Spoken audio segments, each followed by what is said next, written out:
Hi everyone, in this tutorial I wanted to show you how you can get a real matte look to your photograph so that it looks kind of like that hip happening now sort of recycled paper magazine style look that I think is pretty cool.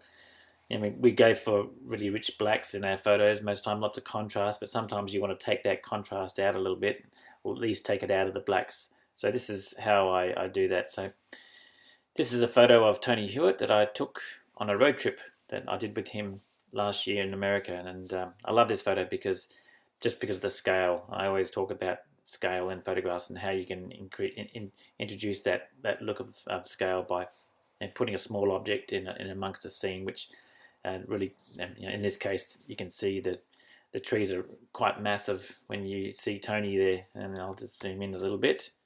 There he is. There's Tone, looking all very very pensive, and I don't know what he was looking at, but I just said, "Don't move," and he didn't. So he's very good at that. He's very talented. So anyway, to get on with it. So if I want to do that, I go to my adjustments panel here, and I'll grab a curve, and I'm going to put on 3 points. See, let's get back. Just move it as you do it. I'm just going to put a little point in the middle there, one down there, and then one in the middle of that. And now I can start pulling these points around. Come on, come on. I'm using my trackpad. Not so good on the old trackpad. And you can see now by just pulling these little points up, you can really pull a lot of that contrast out of the blacks. The blacks become a bit more grey. If I turn it on and off, you see now it's starting to get that really cool look. Of course, you can go back in there and mess with it as much as you want. You can make it lighter again if you like. You can mess with some of these points. This one will lighten up a little bit more through the mid-tones a little bit more. Like that. So let's turn it on and off. You see how that really does make it look like it's got a matte finish. So this is good for anyone that's doing portraits or weddings or anything like that, where you want to have that kind of more of a washed out feel, which seems to be where I'm heading these days. And then of course, you can put some text on there. So let's go to our text tool. Now Photoshop has got this new text thing in there, which is called variable text.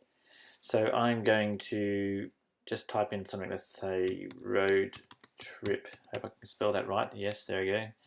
Road trip. All right. So if we go into our text tool, which should be, let's go in there to character. There it is. You can see, and you click on this down arrow, you can see that it's got the VAR next to the text. That's the variable. So if you use that, it gives you a few more options. So that's the one I like. I mean, I'm just using, there's not many yet, but I'm assuming they'll add more. But the thing I really like about it is it allows you, down here, you have the weight, width, and slant now. So I always put the width right up, and I bring the weight right down. That's probably a little bit too much, but actually it's not too bad.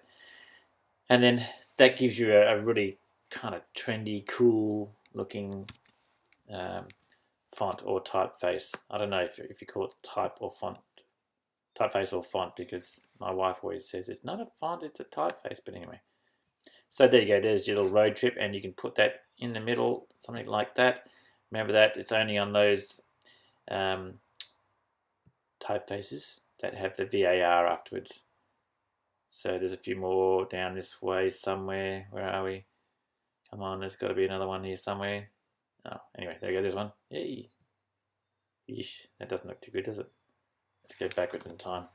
Very nice. So there you go. There's your cover for your next book or whatever. Have Tony on the cover, and you can see on and off.